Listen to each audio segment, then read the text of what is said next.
अस्सलाम वालेकुम, मैं हूं फ़ारूक बलोच, बिज़नेस जर्नलिस्ट समार डिजिटल। जनवरी से लेकर अब तक डॉलर 4 रुपये सस्ता हो चुका है और जब ये गिरना शुरू हुआ तो हमने भी रिपोर्ट्स की थी,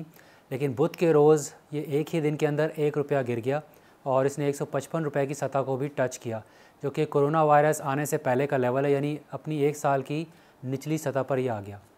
ये नीचे क्यों आया और क्या ये मज़ीद नीचे गिरेगा या फिर ये ऑलरेडी अपना बॉटम हिट कर चुका है और यहाँ से सिर्फ ऊपर जाएगा? इन सवालों के जवाब जानने के लिए हमने मार्केट में एक्सपर्ट से बात की, तो जो वजूहात सामने आई उसमें सर फहरिस्त जो रिमिटेंसेस हैं पाकिस्तान की, यानी गैर मुल्की पाकिस्तानी जो डॉलर मुल्क में भेज रहे हैं, ज़ाहिर इनफ्लोज़ अच्छा है, सप्लाई बढ़ी हुई है, एक ये वजह है। और अगर हम 8 महीने की बात कर लें तो हर महीने 2 अरब डॉलर या इससे ज़्यादा की रिमिटेंसेस आई हैं और सिर्फ 8 माह के अंदर 16 अरब डॉलर जो है वो पाकिस्तान में आ चुके हैं। उसके अलावा दूसरी तरफ हुकूमत ने कुछ इक़दामात किए हैं, जैसे FATF की कंडीशंस को मीट करने के लिए हवाला और हुंडी के बिज़नेस पे क्रैकडाउन किया है, जिसकी वजह से ज़्यादातर पैसा जो है वो बैंकिंग चैनल्स के थ्रू आ रहा है, जो ग्रे इकॉनमी से आता था, पहले ग्रे मार्केट से आता था, तो उसने भी इनफ्लो को जो है सपोर्ट किया, यानी मुल्क में डॉलर और आए। दूसरी तरफ जो है रोशन डिजिटल अकाउंट का जो इनिशिएटिव गवर्नमेंट ने शुरू किया था, उससे भी पाकिस्तानियों ने काफ़ी रिमिटेंसेस भेजे और लेटेस्ट इतलात के मुताबिक जो है तकरीबन $500 मिलियन, $500 मिलियन के करीब जो है रोशन डिजिटल अकाउंट में रिमिटेंसेस आ चुके हैं। और रोशन डिजिटल अकाउंट के साथ ही इन्होंने एक नया पाकिस्तान सर्टिफिकेट भी इंट्रोड्यूस करवाया था, जिसमें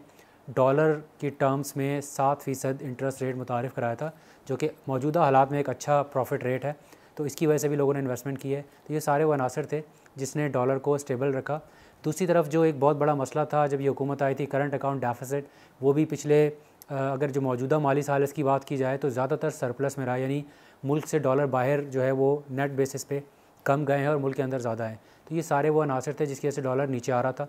अच्छा, अब सवाल ये उठता है कि ये वापस ऊपर जाएगा, अपने बॉटम को हिट कर चुका है, और अगर ऊपर जाएगा तो कितना ऊपर जाएगा? जब ये गिरना शुरू हुआ था तो हमने रिपोर्ट्स की थी, और इसीलिए मैं कहता हूँ हमारी सिर्फ वीडियो का इंतज़ार मत किया करें, रिपोर्ट्स ही पढ़ा करें जो हम आपसे शेयर करते हैं अपने सोशल पेजेस पे। तो हमने बताया था कि जो मोस्ट एनालिस्ट थे, ज़्यादातर मार्केट एक्सपर्ट्स थे, वो कह रहे थे कि ये ज़्यादा से ज़्यादा 155 के लेवल पे जाएगा, जो उसका बॉटम देखा जा रहा था, और यही हुआ बुध के रोज़। इनफैक्ट जुमेरात के रोज़, यानी कल इसने 155 को हिट किया, उसके बाद थोड़ी सी रिकवरी देखने में आई और ये क्लोज़ 155 पे नहीं हुआ, बल्कि 155 रुपये 60 पैसे पे हुआ। और आज यानी जुमे के दिन मज़ीद 50 पैसे ऊपर चला गया और दोबारा 156 के लेवल पर आ चुका है। और जैसा कि मैंने वीडियो के शुरू में जिक्र किया, लोग बॉटम देख रहे थे 155 रुपये पे, तो जैसे ही वहाँ पहुँचा है उसमें बाइंग शुरू हो गई, और मार्केट सोर्सेज बता रही हैं रिटेल इन्वेस्टर्स ने भी ख़रीदा है, एक्सपोर्टर्स ने भी ख़रीदा है, और इसके अंदर बाइंग देखने में आई, जिसकी वजह से इसको सपोर्ट मिला और ये आज दोबारा ऊपर जाना शुरू हो गया है। और कुछ अनकन्फर्म्ड रिपोर्ट्स हैं जिसके स्टेट बैंक ने भी इंटरवीन किया, यानी स्टेट बैंक ने भी बाइंग की है,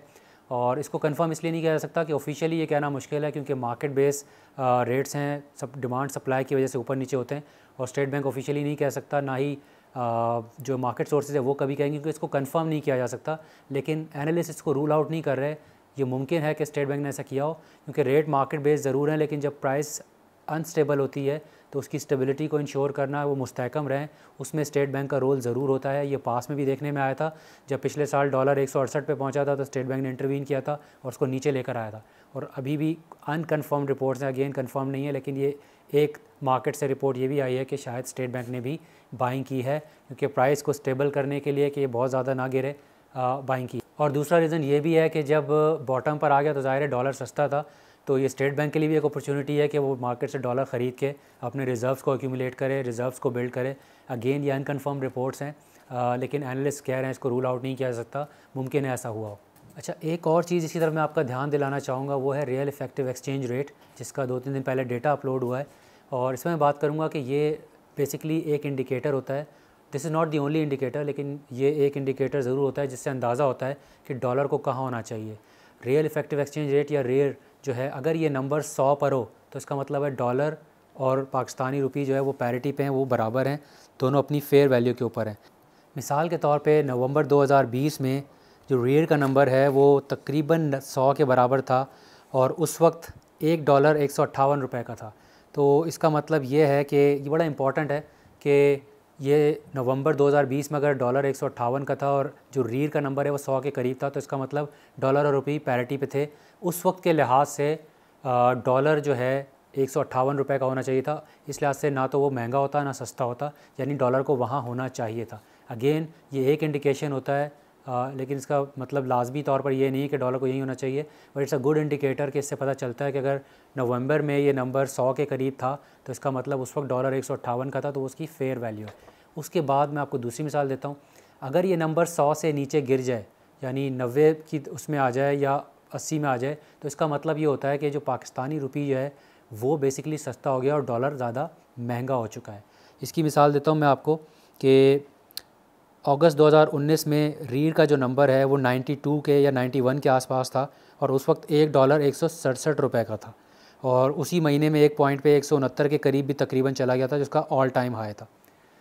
इसके बरक्स अगर ये नंबर जो है ये 100 से ऊपर चला जाए तो इसका मतलब ये होता है कि अब पाकिस्तानी रुपी महंगा हो गया है और डॉलर जो है वो सस्ता हो गया है। और इसकी भी मिसाल दे सकता हूँ आपको कि 2017 जून में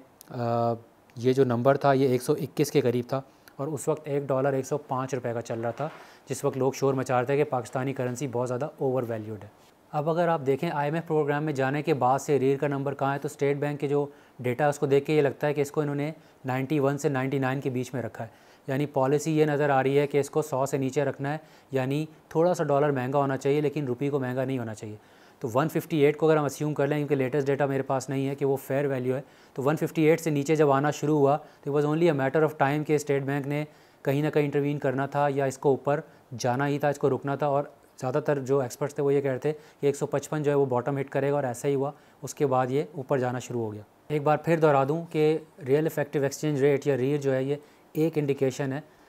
लेकिन ये वाहिद इंडिकेशन नहीं है, और इससे ये अंदाज़ा लगाया जा सकता है कि डॉलर जो है उसकी फ़ेयर वैल्यू 158 के आसपास होनी चाहिए। और अब क्योंकि बॉटम हिट करके लग ये रहा है कि वापस ऊपर जाना शुरू हो गया है, ये कहाँ तक जा सकता है? तो ये सवाल जब मैंने एक्सपर्ट से पूछा था, अगेन उन्होंने वही रेंज दी कि 155 से 165 के बीच में रहेगा, और चांसेस ये हैं कि साल के आखिर तक यानी दिसंबर तक ये 165 रुपये तक जा सकता है। तो यानी अगर आज की तारीख में या कल की तारीख में किसी ने 155 पे ख़रीदा था तो by the end of the year it is likely कि हर डॉलर पे उसको 10 रुपये का प्रॉफिट हो जाए। इस वीडियो के हवाले से अपना फ़ीडबैक ज़रूर दीजिएगा। आपसे जल्द दोबारा मुलाकात होगी। अल्लाह हाफ़िज़।